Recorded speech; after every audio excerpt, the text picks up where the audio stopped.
New Year message, David Cameron has promised that this will be the year the world will see Britain and Britain sees the world. Of course, he's not just talking about the London Olympics, but also the Queen's Diamond Jubilee. Yes, the Queen is only the second British monarch to reach 60 years on the throne, and a whole host of events are planned to celebrate. They include a pageant on the Thames with 1,000 boats, and we're joined now by the royal historian Kate Williams. Morning, Kate. Good morning. And we learnt a little bit more yesterday, didn't we? Some details of this concert at Buckingham Palace itself. Yes. I mean, really, this is going to be a massive bonanza year of the royals. I mean, you're just not going to be able to escape them. They're going to be everywhere. We've got the big lunch, we've got the massive royal pageant, and we've got this marvellous concert. And of course, these huge tours, the Queen is touring the country, and the rest of the royal family are touring the world. So really, the royal family are going to be everywhere this year. It's like they've cloned themselves, I think.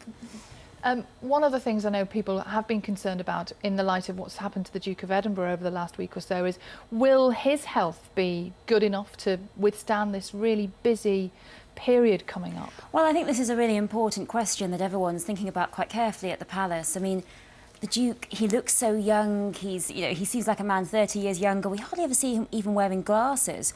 But I think this heart problem he had over the Christmas holidays was a real wake-up call.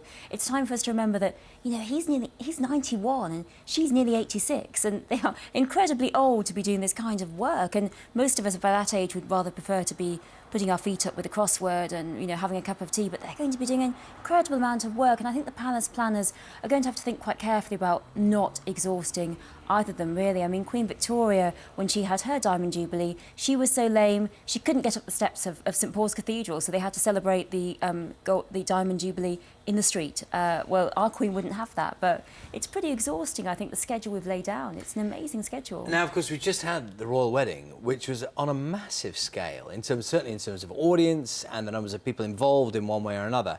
How will events compare, do you think? And are they keen to sort of differentiate somehow? They must be, because that was for a young couple, and this is very much the Queen's occasion. And I'm just thinking about, I think we can see some pictures of the Golden Jubilee now. And is this the kind of flavour of the sort of event we're going to see? Well, I think the big similarity between the royal wedding and the Jubilee is the fact that we're getting another bank holiday yet again. But I think the big difference this time is quite a lot of us went away for the bank holiday, for the wedding. But I think this time round, we're going to stay here. I think it's going to be much more of a big British celebration. And I really think this year is going to be the biggest year for the Queen since she was crowned. I mean, then she was a young woman. Now she's much older, and it's going to be an absolutely massive year. And really, I think, bigger than the royal wedding. It's much bigger. It's a celebration not only of the Queen's reign, but also of the fact that she's been on the throne for so long. It's Britain in the 20th century, all the things we've been through. She was a young girl in the war, then she was the Queen in the 60s and the 70s, all the things we've seen. It's a celebration of our history, it really is. Kate, one thing I was really interested in, just briefly, is they're planning this big kind of procession down the River Thames, the River Pageant.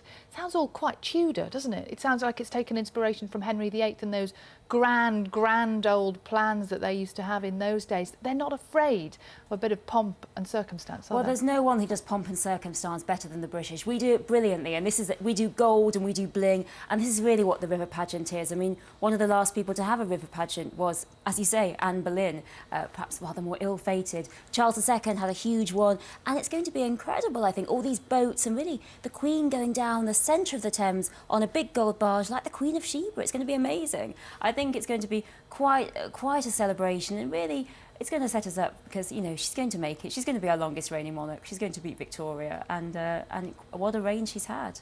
Okay, we'll leave it there for now. Thank you very much for your time this morning. Now, it is just 1:15.